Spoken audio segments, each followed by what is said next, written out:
Hey friends, welcome back to Food Prep Guide. Picture this, it's 5:30 p.m., you're exhausted from work, the kids are asking what's for dinner for the third time, and you walk to your pantry to find 5 glorious mason jars sitting on your shelf, each one packed with a complete restaurant quality meal that cooks up in 15 minutes or less.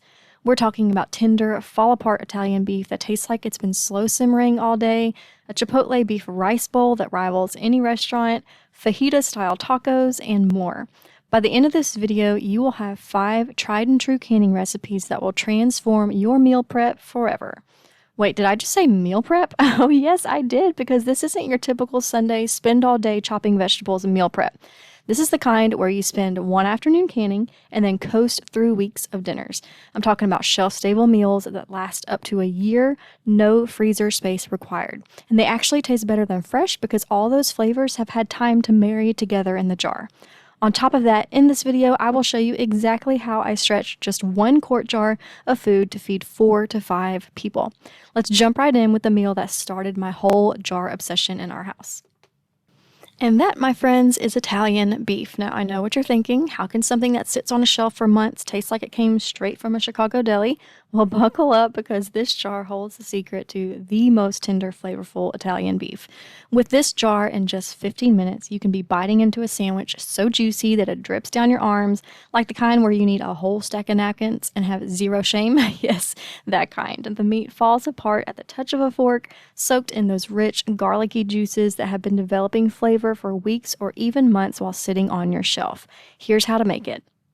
You'll need 3 cups of cubed raw beef, 2 pepperoni peppers chopped, 2 teaspoons of dry Italian salad dressing mix, 2 teaspoons of fresh minced garlic, and 2 tablespoons of the pepperoni juice. You can also use a little bit more than 2 tablespoons. It's really to taste.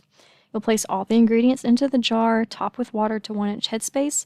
Do your normal canning things, debubble, wipe your rim, clean wet towel, place the lid and apply ring to fingertip type, pressure can for 90 minutes.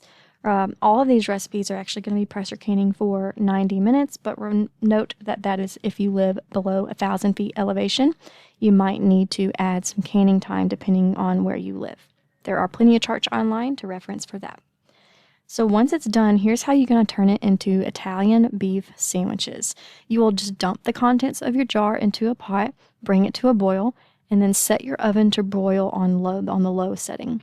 On a cookie sheet, lay out some hamburger buns with the cut sides facing up.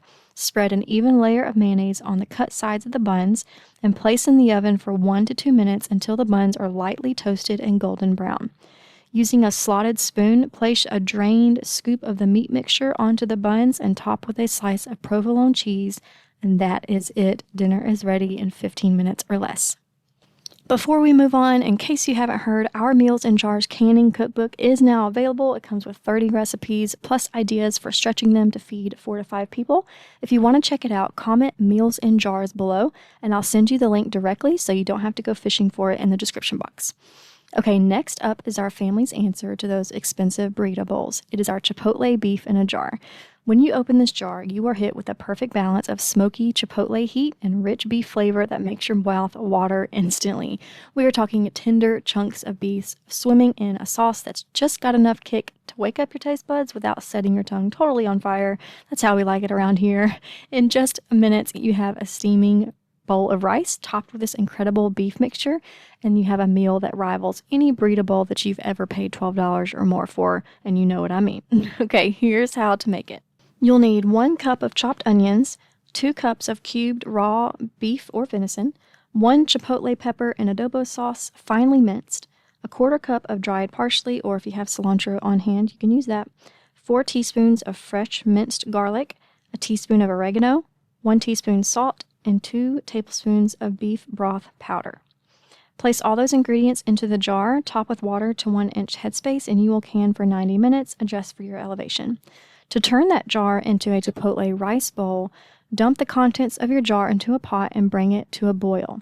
And then in an Instant Pot, add the following ingredients: 1 3/4 cups of white rice, 2 tablespoons beef broth powder, 1 tablespoon dried parsley, 1 teaspoon onion powder, 1/4 teaspoon ground thyme, and 1 tablespoon of butter. Go ahead and add 2 cups of water to that mixture.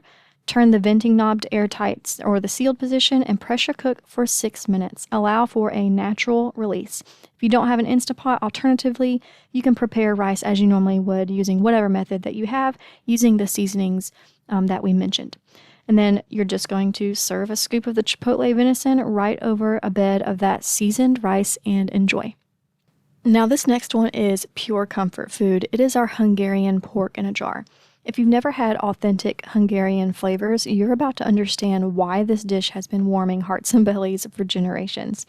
This is fall-apart tender meat swimming in a rich, paprika-laden sauce that's been slowly developing those deep, complex flavors while sitting on your shelf.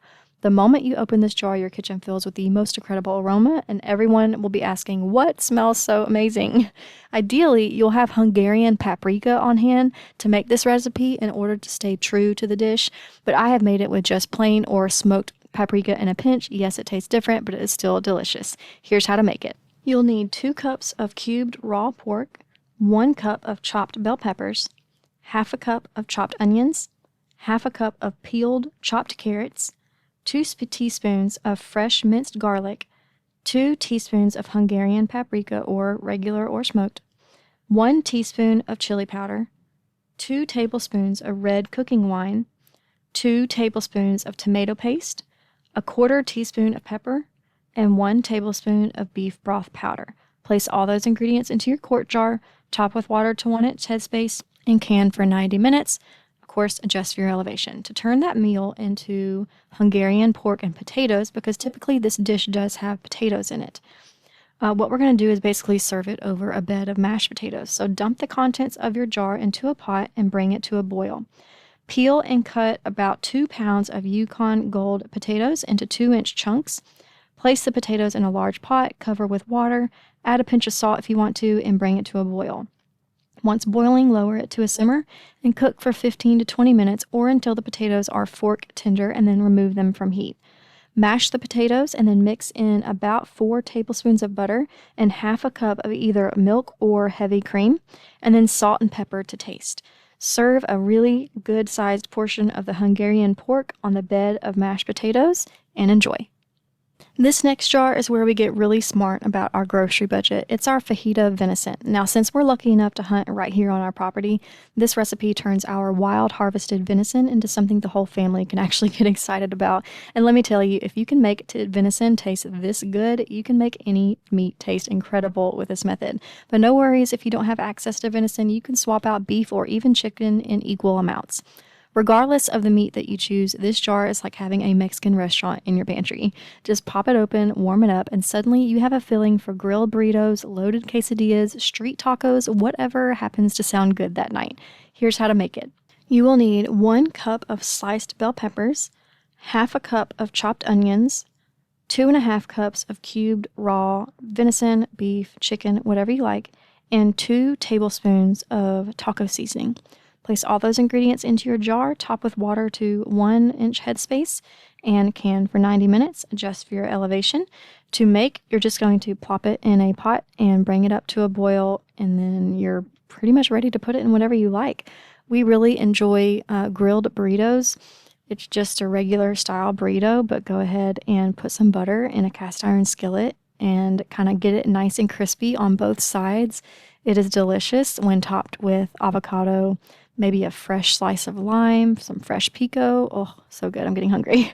But this can be used as a filling for just regular tacos, quesadillas, even nachos, you name it. And finally, the jar that's basically a big old country hug in a container, and that is the universal pot pie filling. This is where we get creative with whatever protein we have on hand: chicken, beef, venison, even rabbit. This recipe works with any cut of meat. But here's where the jar really shines. It's in its versatility. If you're feeling fancy, make a traditional pot pie with a flaky crust. Short on time? Throw it in a skillet with some biscuits on top. Having one of those nights where you can barely function? Well, our lazy night favorite is pot pie casserole. Just dump it in a baking dish, top with the crust that I will show you how to make in just a minute. Bake and dinner is served.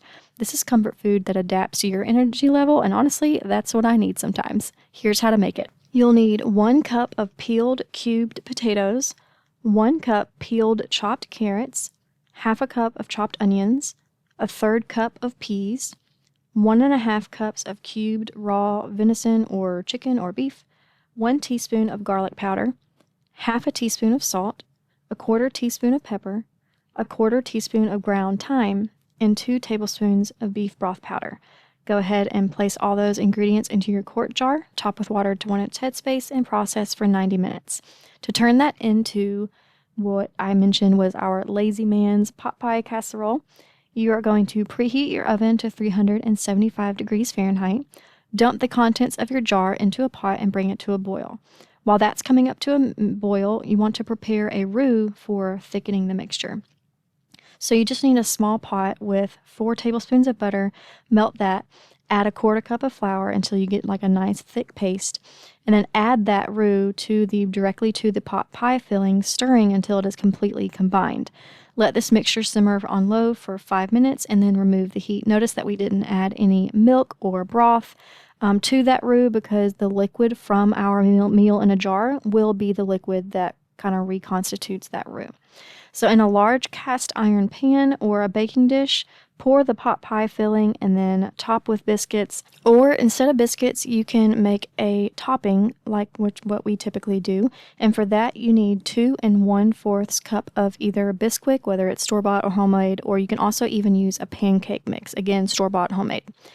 And to that, you will add 2 cups of water, and that is it. Give it a good stir. Pour it over the contents of the pot pie filling, which you have poured inside either a cast iron pan or a baking dish, and then bake at 375 degrees Fahrenheit for 25 minutes and enjoy. And there you have it, 5 meals in jars that really make dinner just as simple as it can possibly be. And here's what I want you to remember or take away from this video. When you have recipes in meal in jar format, what you really have is a secret weapon against chaotic weeknights. They're your answer that you can pull off the shelf when the grocery budget just keeps climbing. They are your go-to and your backup plan when nothing goes according to plan. You can still get a homemade from scratch meal on the table. We have an entire Meals in Jars canning cookbook with 30 recipes plus ideas for stretching them to feed 4 to 5 people. If you want to check it out, comment Meals in Jars below and I'll send you the link. That's all for today. We'll see you next time. Bye.